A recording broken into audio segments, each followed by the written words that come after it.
Қайырлы күн, құрметті оқушылар. Қазақ тілінен кезекті сабағымызға қош келдіңіздер. Бүгінгі сабағымыздың тақырыбы табиғат және адам. Бүгінгі сабақта сіздердің меңгеретіндеріңіз оқылым стратегияларын пайдалану, көтерілген мәселеге пікір білдіру. Оқушылар, экрандағы суреттер топтамасына назар аударайықшы. Суреттер топтамасынан нені байқап тұрмыз? Ой бөлісіп, пікір алмасайықшы. Дұрыс айтасыңдар балалар. Суреттер топтамасынан табиғаттағы жойқын апаттарды, қардың көшкінін, сел, тасқын апаттарын байқап тұрмыз. Оқушылар, оқылым мәтінімен таныспас бұрын мен сендерге теориялық түсініктеме беріп кетейін. Оқылым стратегиялары: шолып оқу, мәтін тақырыпшасын, бөлімдер аттарын, абзац сандарын шолу. Болжам оқу, мәтіннің құрылымдық бөліктерін жекелеп оқып, әрі қарай не болатынын автор ойын болжау. Көз жүгіртіп оқу, мәтіннің мазмұны мен құрылымын жылдам, жалпылай көз жүгіртіп оқу. Зерттеп оқу, мәтіннің мазмұны мен құрылымдық бөліктерін шолып оқуға қарағанда күрделі оқу түрі. Зерттеп оқу, оқушыдан назарын шоғырландырып оқуды талап етеді. Оқылым мәтінінің астарлы ойын, автор көзқарасын, мәтіндегі көтерілген мәселені, факті мен көзқарасты зерделеп ажырату зерттеп оқудың ерекшелігі болып табылады. Детальды түрде оқу, әрбір сөздің мағынасын түсіну үшін мәтінді сөзбе-сөз оқу. Мысалы, келісім шарттағы талаптарды немесе нұсқауларды түсіну үшін сөзбе-сөз оқимыз. Түсініп оқу стратегиясы: мәтіннің мазмұнын, автордың айтпақ болған ойын, мәтінді жазудағы мақсатын түсіну үшін әр ақпаратты ұғынып оқу. Талдап оқу стратегиясы арқылы стилі мен жанрын, кімдерге арнап жазылғанын талдап оқимыз.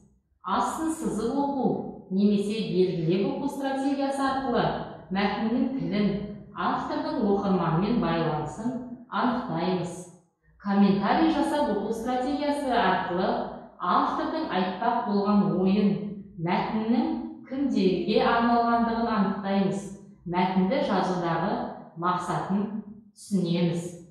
Рөлге бөліп оқу стратегиясы арқылы мәтін ойын рөлге кіріп оқу арқылы саралау жұмыстарын жүргіземіз. Экранға назар аударып, оқылым мәтінін тыңдайық. Климаттық қару. Құйтсем бе? Ауа температурасы күндегі межеден асса, ойламаған жерден аспанда қара бұлт үйіріліп, бұрын соңды болмаған жел тұрса, жер сілкінсе, табиғат анадан көрудің қажеті шамалы. Бұл адамның қолынан туған жасанды табиғи апат болуы ықтимал. Бұл сөзімізге шетелдік журналистердің жарыса жазған мақалалары куә. Көптеген ғалымдардың пікірінше, әлемдік державалар табиғаттың дүлей күшін бағындырып, жойқын апатты жағдайды қолдан ұйымдастырады. Мәселен, ақш-тың Флорида штатын күл-талқан еткен Катрина дауылы сол елдің бұқаралық ақпарат құралдары орыстардың ісі деп байбалам салса, ресейліктер былтырғы орман өртін американдықтардан көруде. Бұл соңғы уақыттағы апаттар ғана емес. Индонезия мен Филиппин аралдарын су астында қалдырған алып толқындар, Жапониядағы арты радиациялық жарылысқа соқтырған жер дүмпуі сынды апаттар жиі орын алуда. Жаппай қырып жою қаруын дүниеге әкелген Екінші дүниежүзілік соғыстан кейін жаппай қарулану үдерісін жүргізген мемлекеттер неліктен табиғат ананың мінезін қару етіп қолдануда? Табиғатты қару ету кімге тиімді? Оқушылар, мәтіндегі әр ақпаратты түсініп, ұғынып оқып болса, мәтінде айтылған пікірге өз көзқарасыңызды білдіріп, комментарий жасап көрейікші. Өз ұстанымымызға қатысты ой-пікірлерімізді айтайық. Мәтінде көтерілген мәселе әлемдік державалар табиғаттың дүлей күшін бағындырып, жойқын апатты жағдайды қолдан ұйымдастырады. Осыған өзіміздің пікірімізді жазып көрейікші.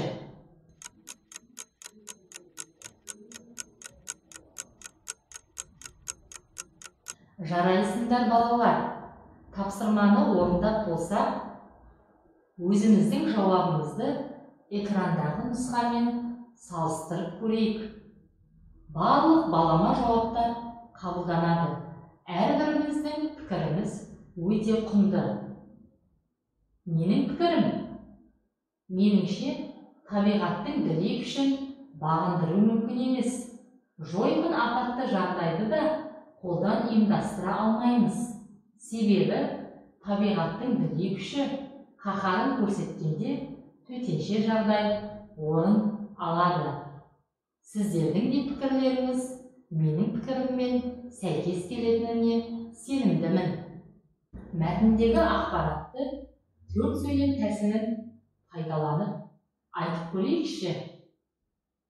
Бірінші пікір, оқыған мәтін бойынша өз пікіріңді бір сөйлеммен жаз. Екінші дәлел, өз пікіріңді бір сөйлеммен дәлелде. Үшінші, пікіріңді өмірмен байланыстырып, мысал келтір. Төртінші, тақырып бойынша қорытынды жаз.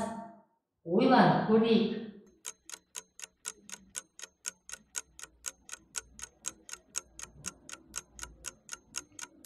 Жарайсыңдар. Тапсырманы орындап болса, экрандағы нұсқамен салыстырып көрейік. Пікір. Ауа температурасы өзгеріп, ойламаған жерден аспанда қара бұлт үйіріліп, бұрын соңды болмаған жел тұрса, жер сілкінсе, бұл адамның қолынан туған жасанды табиғи апат болуы ықтимал. Дәлел. Алпауыт елдер табиғаттың дүлей күшін бағындырып, жойқын апатты жағдайды қолдан ұйымдастыруда.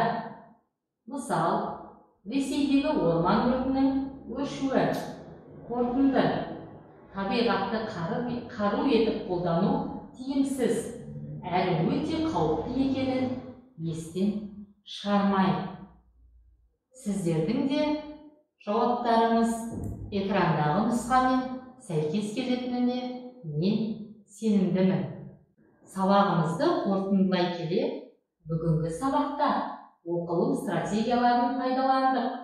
Көтерілген мәселеге өз пікірімізді білдіріп, комментарий жасай алдық. Келесі білім алаңында жүздескенше.